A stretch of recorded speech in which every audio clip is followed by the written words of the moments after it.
एक मार्ग है धर्म का और दूसरा मार्ग है अधर्म का। धर्म का मार्ग हमें शिखर पर ले जाता है, मुक्ति तक ले जाता है। लेकिन अधर्म का जो मार्ग है, संसार का जो मार्ग है, वह हमें भटकाता है। और हम देखें तो आज हम इस संसार में हैं, इसका मूल कारण यही है कि हमने सदैव अधर्म का मार्ग चुना, संसार का मार्ग पकड़ा। इसलिए तो आज हम मानव शरीर में आए, हम इस दुनिया में आए। अगर धर्म का मार्ग पकड़ लिए होते, संत गुरुजन जो रास्ता बताए, अगर उस पर चले होते तो हम मुक्त हो गए होते। हमारा यह शरीर जो मिला है यह न मिलता। संसार की इच्छाओं कामनाओं में जीना ही अधर्म का मार्ग है। हम जितना इच्छाओं कामनाओं में जीते हैं, वासनाओं में जीते हैं, यही मुख्य बंधन है। वासनाएं ही भटकाती हैं, अधर्म ही भटकाता है, धर्म कभी भटकाता नहीं। हम रास्ते चलते हैं, रास्ते जा रहे हैं, एक चमकीला पत्थर देखते हैं, मन हर्षित हो जाता है, हम हर्ष उल्लास से आनंदित हो जाते हैं और जाकर उस चमकीले पत्थर को उठा लेते हैं। और हमें लगता है कि यह चमकीला पत्थर नहीं बल्कि हीरा है। हम आनंदित हो जाते हैं, लेकिन थोड़ा जांचते परखते हैं तो पता चलता है कि यह हीरा नहीं बल्कि कांच की गोली है। उसी क्षण हम उदास हो जाते हैं, दुखी हो जाते हैं। किसने हमें दुखी किया? वह कांच तो अपनी जगह पड़ा रहा, हम ही उसे देखकर वहां गए और मन में सोचा कि यह हीरा है, आनंदित हुए। लेकिन जब गौर से विवेक से देखा परखा तो हीरा ना ठहरा, कांच की गोली ठहरा और हम फिर दुखी हो गए, उदास हो गए। किसने हमें हर्ष उल्लासित किया और दुखी किया? हमारे अंदर जो इच्छा उठी, मन में जो वासना, लालच की जो वासना उठी, वही हमें दुखी की, हर्षित की। राजा भरतृष जी महाराज की कहानी हम सब जानते हैं। वे एक सम्राट थे, राजा थे। जब तक वे राजा थे तब उन्होंने श्रृंगार शतक लिखा। जब तक संसार के भोगों को भोगा, उसमें रहकर उन्होंने श्रृंगार शतक लिखा। और श्रृंगार शतक में संसार की हर एक बातें उन्होंने लिखी। लेकिन जब विषयों से बैराग हुआ और संन्यास का मार्ग पकड़ा, तब उन्होंने एक और ग्रंथ की रचना की, बैराग शतक। और उसमें उन्होंने साधना की, धर्म की जो बातें हैं, गुण से गुण उन्होंने उसमें उद्धृत की। उन्होंने लिखा, एक दिन वे एक जंगल में पहाड़ी की चोटी पर बैठे थे। तभी उनकी दृष्टि दूर रास्ते पर पड़ी। उनके आंखों में कुछ चौंधा। उन्हें लगा कि पास की गली में हीरा पड़ा है। एक पल हुआ कि जाकर उठा लूं, लेकिन अगले ही पल सावधान हो गए कि राजपाट छोड़ा, सब कुछ छोड़कर सन्यास ले लिया। मैं सन्यासी हो गया हूँ और इस तुच्छ हीरे के लिए उत्तेजित हो रहा हूँ, ललायित हो रहा हूँ।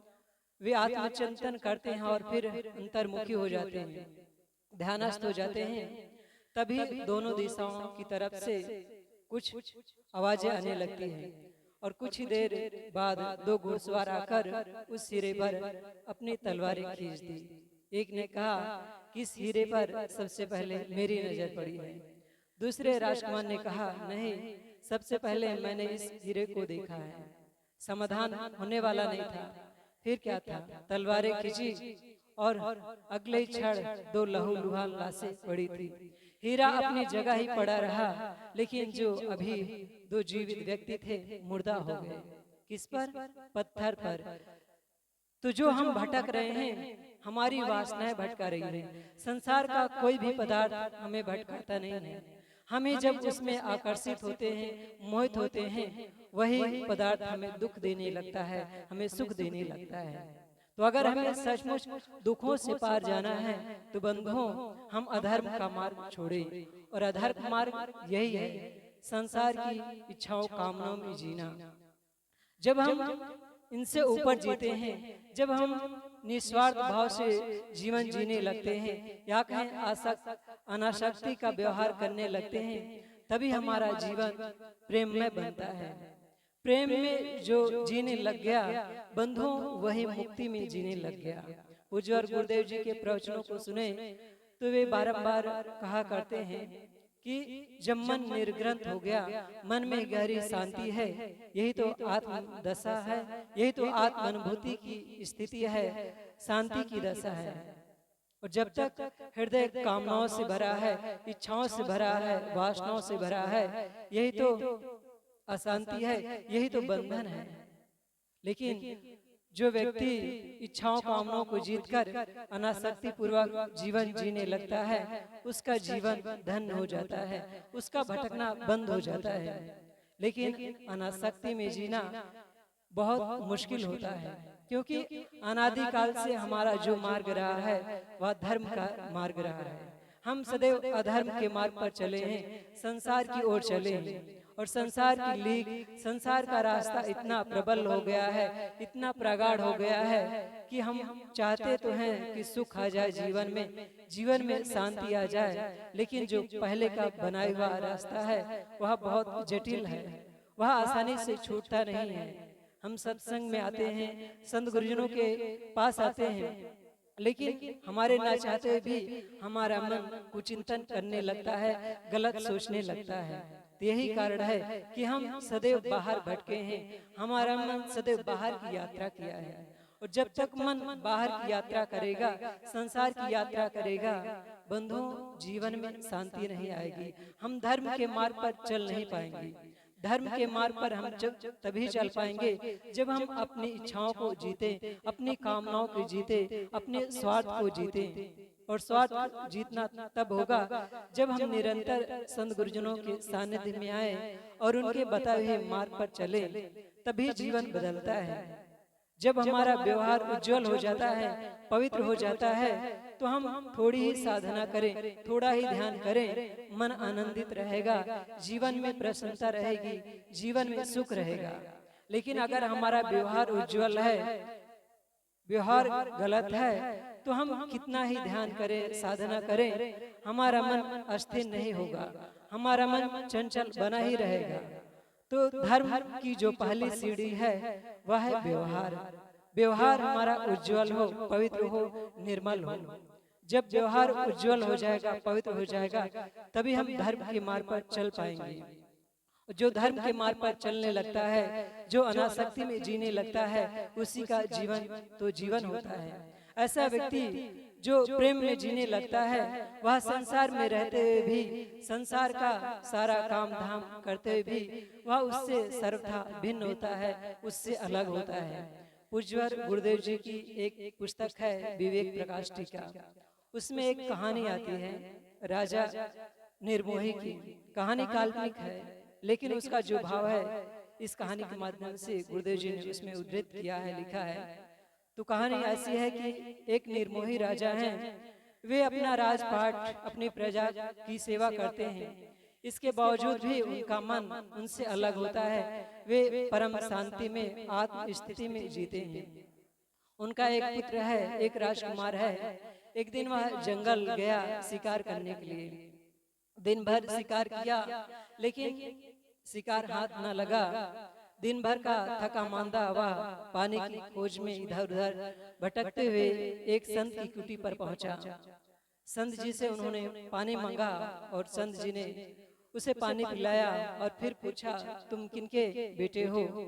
तब उस राजकुमार ने कहा कि मैं निर्मोही राजा का पुत्र हूँ, बेटा हूँ। संत ने कहा, राजा और वह भी निर्मोही, यह कैसे हो सकता है? तुम कहते हो कि मैं निर्मोही राजा का बेटा हूँ, तो मैंने आज तक ऐसा व्यक्ति, ऐसा सम्राट, ऐसा राजा नहीं देखा कि जो निर्मोहता का जीवन जीता हो और साथ साथ वह राजा भी हो।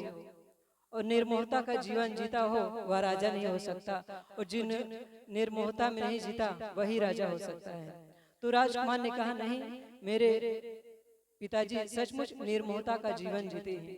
अगर आपको मेरी बातों पर विश्वास न हो तो आप जाकर उनकी परीक्षा ले लें, मैं तब तक यही आपकी कुटी पर ठहरता हूँ। संत को लगा कि चलो चलकर देखते हैं कि क्या सचमुच राजा निर्मोहता का जीवन जीता है। वे वहां से पधारे, राजमहल पहुंचे। राजमहल पहुंचते ही सामने राजकुमार की सेविका मिल गई।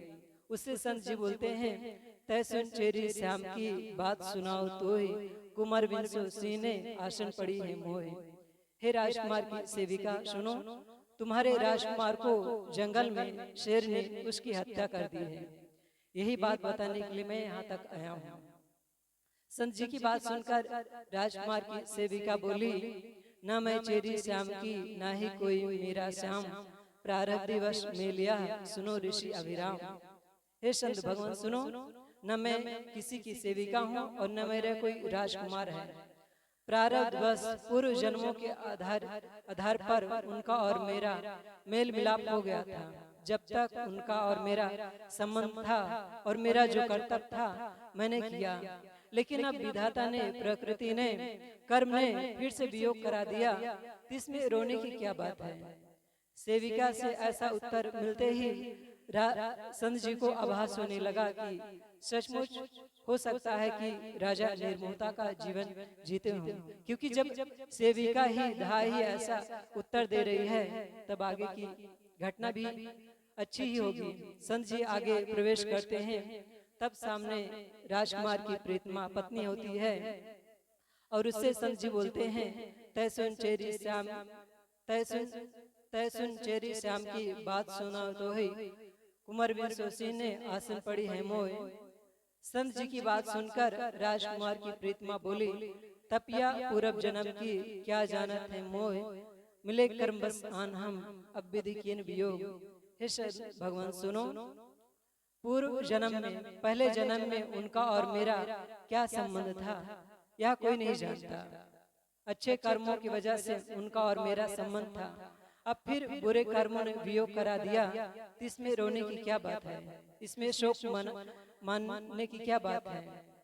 अब संत जी और आगे जाते हैं तो सामने राजकुमार की माता होती है और संत जी बोलते हैं, रानी तुमको विपत्ति अति सुध खायो मृगराज, हमने भोजन न कियो तिसी मृतक के काज।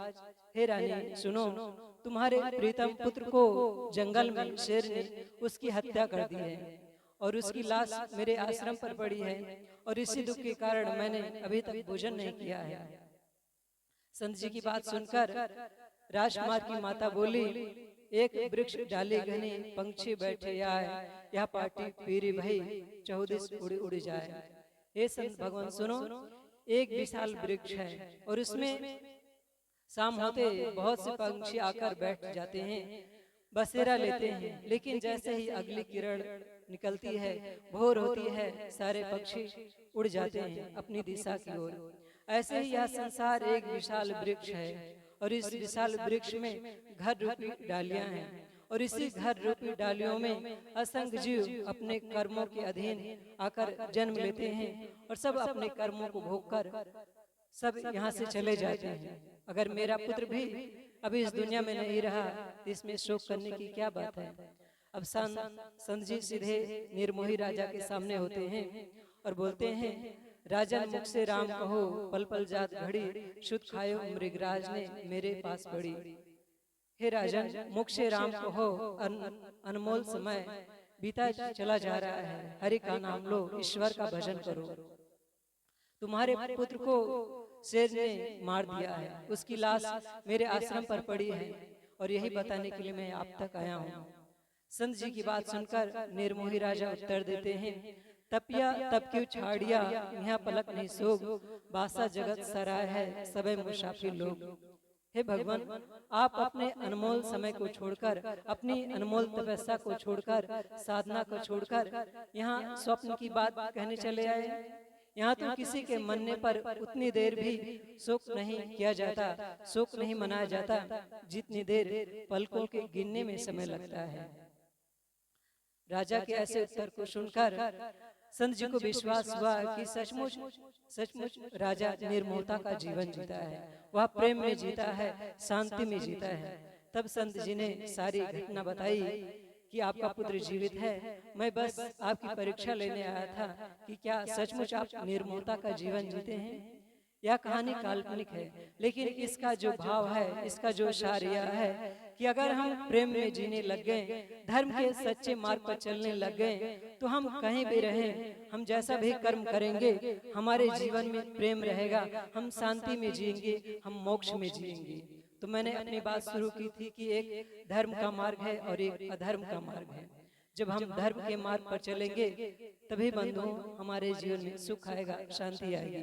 अन्यथा अधर्म के मार्ग पर चलकर, या कहें आज भी हम चल रहे हैं, तो उससे हमें शांति नहीं मिलने वाली, हमें उद्धार, हमारा उद्धार नहीं होने वाला है। तो अगर हमें दुखों से पार जाना है, हमें सचमुच अपने आप में स्थिति पाना है, तो धर्म के सच्चे स्वरूप को पहचाने और उस पर चलने का प्रयास करें।